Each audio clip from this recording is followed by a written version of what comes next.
তার মধ্যে যেন হতাশা না আসে, সে যেন জীবন সম্পর্কে যেন হতাশা বোধ না করে, নিজেকে নিয়ে যেন সে হতাশ না হয়ে যায়।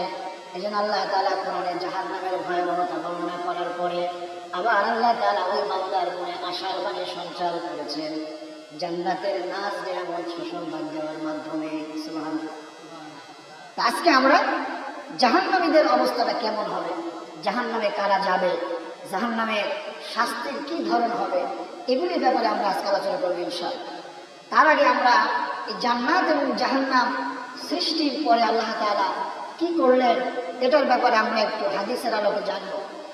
প্রিয় হাজরিন, জান্নাত এবং জাহান্নাম যখন আল্লাহ তাআলা সৃষ্টি করলেন, আল্লাহ তাআলা একদল ফেরেশতাদেরকে পাঠালেন, যাও জান্নাত পরিদর্শন করে আসো, জান্নাতটা দেখে আসো। আমি এত সুন্দর জান্নাত আমার পাগল বান্দা বান্দিদের জন্য সৃষ্টি করলাম, তৈরি করলাম, এত নাজ নিয়ামত দিয়ে দেখে আসো জান্নাতটা কেমন আছে।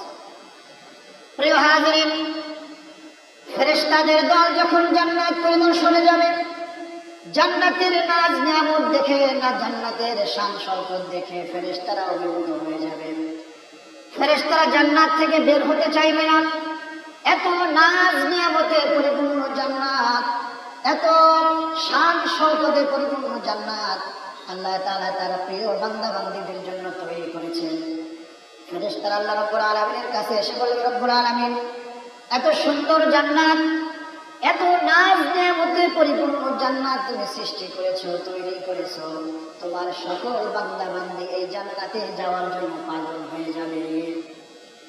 এরপর আল্লাহ রাব্বুল আলামিন যখন জাহান্নাম সৃষ্টি করলেন, জাহান্নাম সৃষ্টি করার পরে আল্লাহ রাব্বুল আলামিন ওই ফেরেশতাদেরকে বললেন, যাও এবার জাহান্নাম পরিদর্শন করে আসো। জাহান্নাম পরিদর্শন করে ফেরেশতারা অতি দ্রুত আমার আল্লাহ তাআলার কাছে ফিরে আসবেন।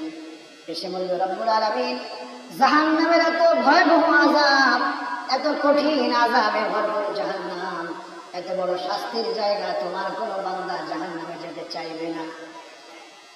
আমি আজকে আপনাদের সামনে যে হাদিসটা তেলাওয়াত করেছি, আল্লাহ রাসূল বলেন, রব্বুল আলামিন এরপরে জান্নাতটাকে কষ্ট সাদৃশ্যপূর্ণ কর্মকাণ্ড দিয়ে জান্নাতটাকে একটা আবরণ দিয়ে ঢেকে দিবেন।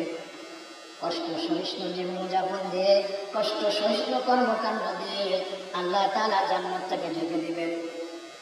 এরপরে জাহান্নামকে আল্লাহ তাআলা নানান ধরনের লোভ, লালসা, মোহ, নানান ধরনের দুনিয়াবি কাজকর্ম, লোভ লালসা, যেগুলির প্রতি আমরা বেশি আকৃষ্ট হই, এই ধরনের কিছু লোভ লালসাপূর্ণ জিনিসগুলো দিয়ে আল্লাহ তাআলা জাহান্নামের গায়ে একটা আবরণ দিয়ে দিবেন। আবার আল্লাহ তাআলা ওই ফেরেশতাদেরকে পাঠাবেন, যাও এবার জান্নাত আর জাহান্নাম দেখে আসো। ওই ফেরেশতারা জান্নাত দেখে এসে বলবে, রব্বুল আলামিন, জান্নাতে যাওয়ার পথ যদি এত কঠিন হয়, জান্নাতে যাওয়ার পথ যদি এত কণ্টকাকীর্ণ হয়, তাহলে তোমার বান্দাদের জান্নাতে যাওয়া বড় কঠিন হয়ে যাবে। জাহান্নাম দেখে এসে বলবে, রব্বুল আলামিন, জাহান্নামে যাওয়ার পথ যদি এত